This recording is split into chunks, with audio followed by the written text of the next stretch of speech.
কেমন আছো সবাই? আশা করি সবাই খুব ভালো আছো। আমিও কিন্তু খুব ভালো আছি। তো তোমাদের সাথে লাস্ট আমি শেয়ার করেছিলাম রাধারানীর মন্দির।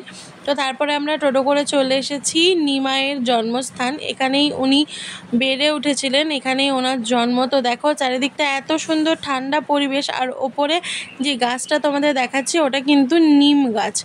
তো এই জায়গাটা খুব সুন্দর, মানে এত সুন্দর হাওয়া হচ্ছিল, আর চারদিকটা না প্রচণ্ড পরিষ্কার। মানে সত্যি একটা পাতা এখানে পড়ে থাকে না, মানে এতটা পরিষ্কার যে মানে দেখলেই বুঝতে পারবে তোমরা। যতটা আমি পারছি দেখাচ্ছি। ওইখানে ওনার মন্দির ছিল। আর এইটা কি বলতো, এইটা হচ্ছে এখানে সবাই মানত করে যায় তাদের মনস্কামনা করে, এই যে এই গাছটায় বেঁধে রেখে যায়। আবার যখন মানত পূরণ হয়ে যায় তখন যে যেটা বলে সে সেরকমভাবে এসে পুজো দিয়ে যায়। তো তারপরে একটু সামনে এগিয়ে এসে দেখি এখানে আর একটা মন্দির আছে, এখানে আছে জগন্নাথ দেব। আর তারপরে সামনে দেখো ওইখানেও আর একটা মন্দির আছে। আমি সব কিছুই দেখাচ্ছিলাম। তারপরে আমি একটু পেছনের দিকে যাচ্ছিলাম। তো দেখো এখানে রয়েছে যেই কৃষ্ণ যেই সাপের ওপরে নৃত্য করেছিল সেইটা রয়েছে।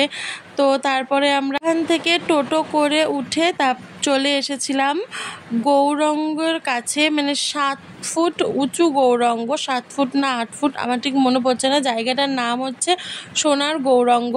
তো এই জায়গাটাও এত সুন্দর, চারিদিকে সব পুতুল করে সব কিছু বোঝানো হয়েছে।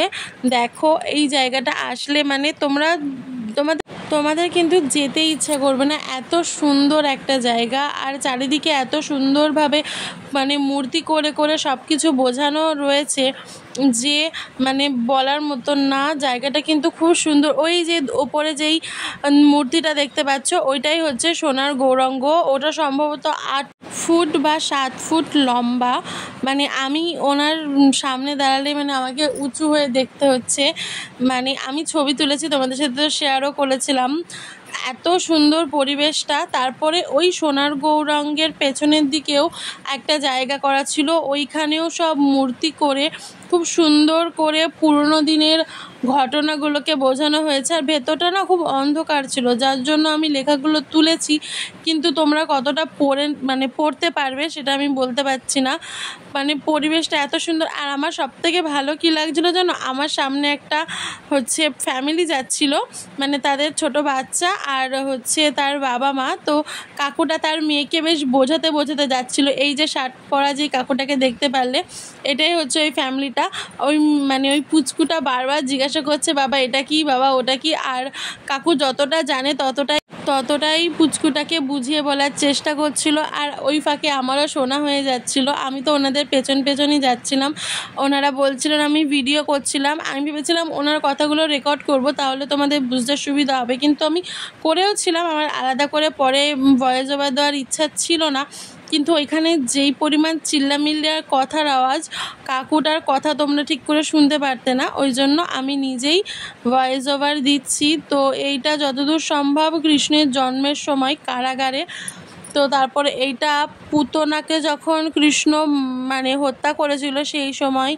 তো এখানে তোমরা দেখো পুরনো দিনের সব কিছু তোমরা দেখতে পারবে।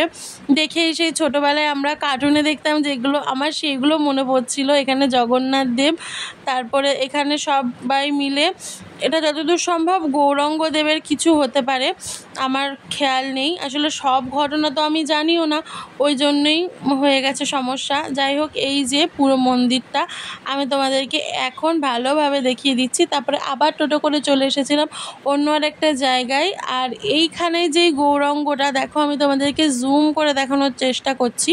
ওই গৌরাঙ্গটা কিন্তু পুরোটাই সোনার, ঠিক আছে? ওই দেখো নিচে লেখাও আছে সোনার গৌরাঙ্গ। তারপরে আরেকটা মন্দিরে চলে এসেছিলাম, ওখানে পুরোহিত পুজো দিচ্ছিলেন। আর তারপরে ছিল ওই প্রভুর শয়নের জায়গা, মানে ওটা যতদূর সম্ভব গৌরাঙ্গ দেবেরই শোয়ার জায়গা। আর এই মন্দিরটা দেখো, এইটা হচ্ছে আমাদের প্রত্যেকের বাড়িতে যেটা আছে তুলসী গাছ, তো ওটা হচ্ছে আমাদের তুলসী মাতা, এটা হচ্ছে তুলসী মন্দির।